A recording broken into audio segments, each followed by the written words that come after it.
ఇప్పుడు మీరేమంటున్నారంటే ఓల్డ్ సిటీలో నేను చాలా మందికి ఇట్లా హెల్ప్ చేసిన కష్టాలలో ఉన్నప్పుడు ఇదని మీరు చెప్పారు కదా. కొంతమంది ఏమంటారంటే ఓల్డ్ సిటా నేను ఎప్పుడు చూసినా నేను ఇంతవరకు ఎప్పుడు చూడలే అని అంటున్నారు. అంటే చేసినా అని మీరే చెప్పుకుంటున్నారా అట్లా? ఒక చిన్న విషయం తల్లి, మొన్న సుమన్ టీవీ ఇంటర్వ్యూ చేసింది నిరుపమ అక్క. నేను మాట్లాడుతుంటే ఒక్కొక్క వర్డ్ ఆమె క్వశ్చన్ వేస్తుంటే ప్రతి ఒక్కటి వెనక రివీల్ అవుతున్నాయి. అవైతే అబద్ధం కాదు కదా, అబద్ధం కాదు కదా. ఇప్పుడు మనం చేసే పనిలో ముక్కు సూటిగా ఎదుర్కోలేనాడు, మన ముందుకు రాలేనాడు, వెనక నుంచి ఎన్నో కామెంట్లు పెడతారు. సరే, అది ఎవరైతే అలాంటి కామెంట్ పెట్టాడో వాని ప్రొఫైల్ ఆన్ చేసి వాని ఫాలోయింగ్ ఎంత ఉంది, వాని ఫొటోస్ ఎన్ని ఉన్నాయి, వాని దానికి లాగ్ పెట్టాడా లేదా, అది ఫేకా రియలా ఫస్ట్ తెలుసుకొని దాని తర్వాత ఆ క్వశ్చన్ కరెక్టా కాదా మీరు డిసైడ్ చేసుకోండి. వాడు జెన్యున్గానే ఇప్పుడు నేనున్నా నాకు తప్ప అనిపిస్తే నా అఫీషియల్ అకౌంట్తో నేను పెడతా. మీ అఫీషియల్ అకౌంట్తో నాకు పెట్టండి.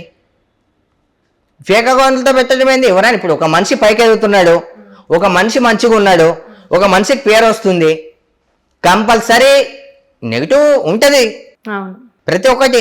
ది గ్రేట్ పవన్ కళ్యాణ్ గారికి ఎన్నో నెగిటివ్స్ వచ్చాయి, గెలిచాడా లేదా? మనకు ఫాలోయింగ్తో పాటు మంచోళ్ళతో పాటు నెగిటివ్స్ కూడా మనకు ఉండాలి. ఎందుకంటే చెడు స్ప్రెడ్ చేస్తారు కదా, ఉండని నాకేం ప్రాబ్లం లేదు. అయితే నాకు ఒకటి డౌట్ సూర్య గారు, మీరు ఎక్కడ ఇంటర్వ్యూలకు వెళ్ళినా కూడా శ్రీరెడ్డిని కానీ పవన్ కళ్యాణ్ గారిని కానివ్వండి, పల్లవి ప్రశాంత్ కానివ్వండి, అంటే ఎవరికైతే ఎక్కువ పాపులారిటీ ఉంటుందో వాళ్ళ పేర్లు మెన్షన్ చేసి వాళ్ళ మీద ఒక డైలాగ్ కొట్టి మీరు ఫేమస్ అవుదామని అనుకుంటున్నారు అని బయట జనాలు అంటారు. ఒక చిన్న విషయం అమ్మా, వాళ్ళని ఇప్పుడు ఎవరు ఫేమస్ అమ్మా? పల్లవి ప్రశాంత్ ఫేమసా? అంటే బిగ్ బాస్ ద్వారా ఆయన అందరికీ తెలుగు ప్రేక్షకులు అందరికీ సుపరిచితమే కదా. అంతగా ఇప్పుడు సరే, మన శివబాలాజీ గారు ఉన్నారు, కుశాలన్ ఉన్నాడు, ఈ పల్లవి ప్రశాంత్ అయితే మొన్నటిదాకా గుర్తు కూడా ఎవరు పట్టరు. వాళ్ళ ఎన్నో సినిమాలు వేసి, ఎన్నో సీరియల్లో సూర్యాంశంలో నేనన్న కలిసి చేసాము. ఎవరెవరు? విశాల కుశాల బిగ్ బాస్ 50 కౌశల్ అన్న కలిసి చేసాం. మరి వాళ్ళని వాడుకోవచ్చు కదా, నేను వాళ్ళని ఎందుకు వాడట్లే? నిన్నేమన్నా వచ్చినా మొన్న గుర్తుపడతాను, ఆయన ఎందుకు వాడతాను? ఎవరు వాడుకోవాల్సిన అవసరం లేదు. మంచి ఎక్కడ ఉంటే తీసుకోవాలి, చెడు ఎక్కడ ఉంటే వాని పేరు తీయాలి. అంటే ఇప్పుడు మొన్నదాకా నేను శ్రీరెడ్డిని తీసిన, రామ్ గోపాలవరం తీసిన, రోజాని తీసిన, ఇంకా పార్టీ కాకముందు వీళ్ళందరినీ తీసిన, చెడును తీస్తా, నేను మంచిని తీస్తా. ఇప్పుడు కొంతమంది నచ్చని వాళ్ళు ఉంటారు, ఏదో ఒకటి పుల్ల పెట్టాలనుకుంటారు, గెలుక్కుంటారు. వాళ్ళకి తప్ప అనిపిస్తే మనం ఏం చేయలేం కదా. ఒకరిని చూసుకొని నేను పైకి వచ్చినోని కాదు, చిన్నప్పటి నుంచి సోలోకి వచ్చినోని, చిన్నప్పటి నుంచి సోలోగా తిరిగేటోని, చిన్నప్పటి నుంచి నా కష్టాన్ని నమ్ముకొని ఉన్నోన్ని. ఎవరు ఫేమస్ కాదు, మంచి ఉంది కాబట్టి. ఇప్పుడు మీరు సరే పవన్ కళ్యాణ్ అన్న పక్కన పెట్టేసేయండి, అల్లు అర్జున్ అనుకుందాం, మొన్న అక్కడికి వెళ్ళాడు అన్ని ప్రతి ఒక్కరికి నెగిటివ్ పెడతారు. ఇప్పుడు చెప్తున్నా, మహాత్మా గాంధీ గారికి కూడా నెగిటివ్ గా కింద పెడతారు, నరేంద్ర మోదీ గారికి కూడా కింద పెడతారు.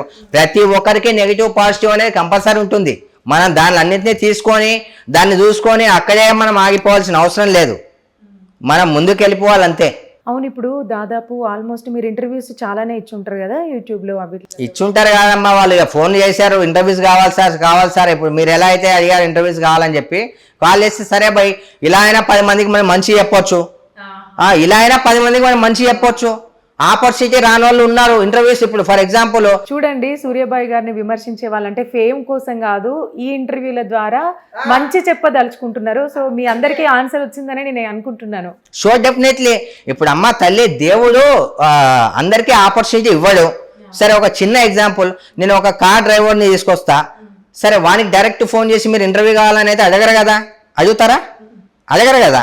నన్ను అడిగారంటే ఉంది అంటే ఆ స్టేజ్లో మనం ఉన్నాం. అరే, మనకు ఆపర్చునిటీ వచ్చేటప్పుడు మనం నార్మల్గా ఇంటి దగ్గర 10 మందికి చెప్తే అది 10 మంది దాకానే ఉంటుంది. మీడియా ద్వారా చెప్తే 10 లక్షల మందికి, 1 కోటి మందికి వెళ్తుంది కదా. అంటే ఇప్పుడు మీరు ఇంత ఫేమస్ అయ్యారు కదా, ఇప్పుడు నెక్స్ట్ బిగ్ బాస్ లకి మిమ్మల్ని పిలుస్తున్నారంట కదా. నిజమా అబద్ధమా అని పక్కన పెడితే తల్లి, ఒకటే అమ్మమ్మ, నిజమా అబద్ధం పక్కన పెడితే నేను ఒకటే నమ్ముతా తల్లి. చలో, ఈ రోజు మాత్రమే శాశ్వతం, ఇప్పుడు మాత్రమే ప్రెజెంట్, ఇప్పుడు మాట్లాడుకున్నది మాత్రం ఇప్పుడే. రేపనే రోజు నేను నమ్మను. వాళ్ళు పిలిచారు, ఏదన్నా అది కావచ్చు, పిలిస్తే పోతారా?